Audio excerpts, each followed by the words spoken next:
बच्चे बच्चियां, लड़के, school students, college students, NGOs, इन सब का ये मानना है कि हम विकास के विरोध में नहीं हैं, हम डेवलपमेंट के खिलाफ नहीं हैं।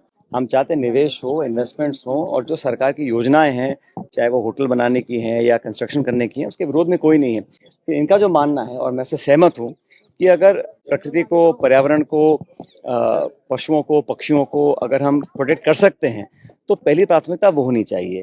और जो मैं देख के आया हूँ यहाँ पर, यहाँ घने जंगल हैं, अनेकों हजारों पेड़ हैं, तो उसका मुझे लगता है कि सरकार को एक नरम रवैया अपनाना चाहिए, संवाद करना चाहिए, जो इनकी आशंकाएं हैं उसको दुरुस्त करके निपटाना चाहिए। और ये जो आज अगर हम इतने सारे पेड़ काटते हैं या कुछ कंस्ट्रक्शन करते हैं, तो हमेशा हमेशा के लिए बीच शहर में जो ये घना जंगल है, जो फेफड़े होते हैं बड़े शहरों के, हर जगह होते हैं, जैसे सेंट्रल पार्क है जयपुर के अंदर, उससे कितनी राहत कितने लोगों को मिलती है, एक देखने को, घूमने को, एक खुला वातावरण मिलता है। तो ये नहीं कह रहे हैं कि यहाँ पे इन्वेस्टमेंट नहीं होना चाहिए या कंस्ट्रक्शन होना चाहिए, लेकिन जिस प्रकार से यहाँ जो अब तक जो प्रपोजल आया है, जो मुझे बताया लोगों ने, यहाँ अनेकों पेड़ों को काट कर यहाँ पे जो पक्षी हैं, पशु हैं, बहुत सारे जो इकोसिस्टम है, जो इकोलॉजी है, वो डिस्टर्ब हो जाएगी। और ये एक बार खो जाए तो दोबारा आपको निर्मित नहीं कर सकते हैं इसको। तो और जो मुझे बता रहे थे हमारे साथी कि पुलिस ने भी यहाँ थोड़ा अग्रेसिवली काम किया है। अब ये यंग लोग हैं, अगर इनके जज्बात कुछ कहते हैं और ये सब पढ़े लिखे शिक्षित अपना काम छोड़कर, पढ़ाई छोड़कर यहाँ बैठे हैं, तो इनसे बात कर कर, सलाह कर कर आगे बढ़ने में क्या बुराई है।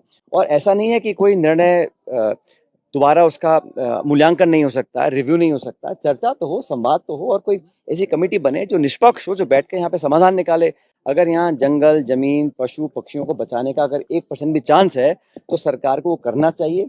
और मैं तो नौजवानों के जज्बातों के साथ हूँ कि इनको लगता है कि हमारी आने वाली पीढ़ियों के लिए यहाँ सिर्फ सीमेंट, कंक्रीट और सड़कें रह जाएंगी और इमारत खड़ी रह जाएंगी। तो अगर कोई रास्ता निकलता है तो निकालने में सरकार को पहल करनी चाहिए। सर, कांग्रेस भी सरकार में थी तब इस प्रोजेक्ट को सपोर्ट कर रही थी एक तरह से, और उस समय में प्रिया कुमारी जो अब उप मुख्यमंत्री हैं वो इसके अगेंस्ट थी। अब वो सत्ता में है तो वो इसके विरोध। मैं तो जिस समय की आप बात कर रहे हैं, मैं प्रदेश में उस समय मुझे जानता नहीं किसने विरोध समर्थन किया, कि आज खड़े हैं। पहले की बात तो हुई 10, 15, 20 साल हो गए, आज 2025 है। ये मेरे से कई बच्चे शायद दूसरी क्लास में पढ़ते होंगे, आज ये जागरूक हो गए हैं, इनको लगता है कि हमें कुछ बढ़कर करना है। तो बात सुनने में क्या दिक्कत है भाई? चलो, आप हो सकता है इनकी बात से सहमत ना हो, आप बात को मना कर दें, लेकिन बैठकर सुनने में, संवाद करने में, चर्चा करने में, संतुष्ट करने में, किसी को कन्विंस करने में, ये तो सरकार की इतनी फ्लेक्सिबिलिटी दिखानी चाहिए। और ये कागजों पे कुछ सैंक्शन हो जाए और फिर लोकल वहाँ जिस काम को करना चाहते हैं, अब यहाँ इन्वेस्टमेंट की बात करते हैं, कोई मॉल की बात कर रहे हैं या पता नहीं कुछ और यहाँ काम करना चाहते हैं, यहाँ अगर पब्लिक यहाँ के खिलाफ हो जाएगी तो कौन यहाँ निवेश करेगा आके? क्या आप ट्रेड करेंगे? जब जिनके लिए आप कर रहे हैं, जो नागरिकों की आप भलाई की सोच रहे हैं, अगर वो संतुष्ट हैं और वो उग्र हो जाएंगे या इसमें प्रोटेस्ट करेंगे, कल को कुछ भी हादसा हो सकता है, तो फिर क्या इमेज जाएगी प्रदेश की? आए हैं बीजेपी के जो बड़े नेता सत्ता में, उनको यहाँ देखिए, इसमें पार्टी की बात नहीं है। आज मुझे लगता है कि उन लोगों को आना चाहिए जो इसमें कुछ प्रभाव डाल सकते हैं।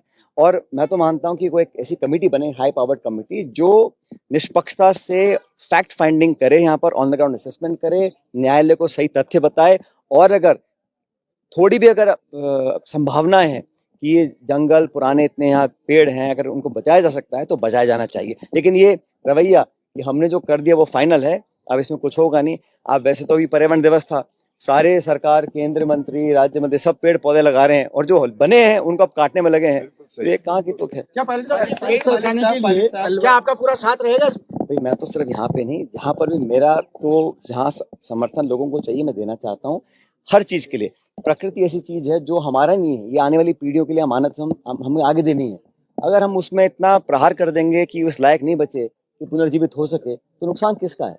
तो हमें आगे का सोचना है, आज से 20, 30, 50 साल के बाद क्या रहेगा। तो जो नीति निर्माता आज हैं हमेशा रहने वाले नहीं है, लेकिन हम ऐसा कुछ गलत काम करें या कुछ ऐसा करें जो इसका नुकसान बहुत भारी पड़े आने वाले दशकों में, वो नहीं करना चाहिए।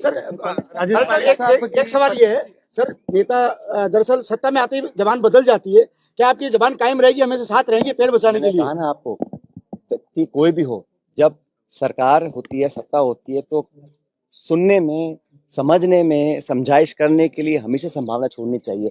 वार्तालाप बंद कर देना, संवाद ना करना, किसी बात को ना सुनना, ना मैंने पहले कभी ये किया है, ना मैं आगे कभी करूंगा। और जो केंद्र की सरकार हो, राज्य की सरकार हो, अगर कोई कमिटमेंट्स किए हैं उसको पूरा करना चाहिए। तो उसे पोस्टपोन कराने के लिए काफी टाइम से आंदोलन प्रदर्शन कर रहे हैं, क्या कहना है? जहाँ तक परीक्षाओं की बात है, परीक्षा करवाना, ईमानदारी से होना, ये बड़ा चैलेंज बन गया है।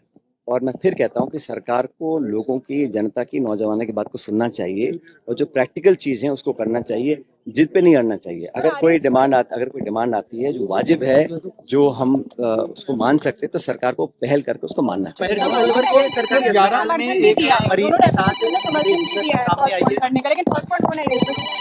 अब इस सरकार में आप सब मंत्री डिमांड कर रहे हैं लिखित में मुख्यमंत्री जी से, मुख्यमंत्री जी निर्णय नहीं ले पा रहे हैं।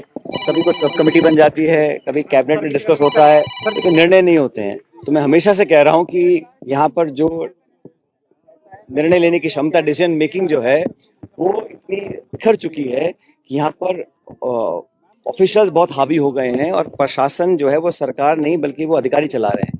और ये पीड़ा जनता की भी है, हम सब इस बात को जानते हैं।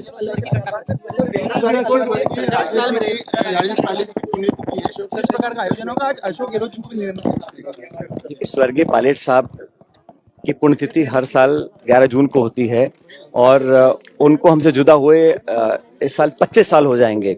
एक लंबा समय बीता है और हर साल वहाँ पे सब लोग मिलकर एक प्रार्थना सभा करते हैं और मैं हर साल उसमें जाता हूँ, सब साथी लोग जाते हैं। तो जो हमारे साथी हैं पॉलिटिकल, सब हमारे जो लोग हैं राजस्थान में, उन सबको वहाँ पे न्योता मिलता है। और आज इसी संदर्भ में मैं पूर्व मुख्यमंत्री अशोक गहलोत जी से मिला था, उनको मैंने कहा कि ऐसे ऐसे हम कार्यक्रम कर रहे हैं और वहाँ उनको आना चाहिए। महिला का अस्पताल के अंदर आईसीयू के अंदर रेप का मामला सामने आया है, जो भाजपा सवाल उठाती थी, आपको लगता है जवाब देना चाहिए? देखिए, फिर आप कहेंगे कि समय के साथ, मैं कह रहा हूँ किसी की भी सरकार हो, अगर इस प्रकार की संवेदनहीनता होती है तो बर्दाश्त करने लायक नहीं है। और मसला ये नहीं है कि कहाँ पे क्राइम हो रहा है, मसला ये है कि क्राइम को सॉल्व करने के लिए आप क्या कर रहे हैं और उन लोगों के जहन में कितना आप डर बिठा पा रहे हैं।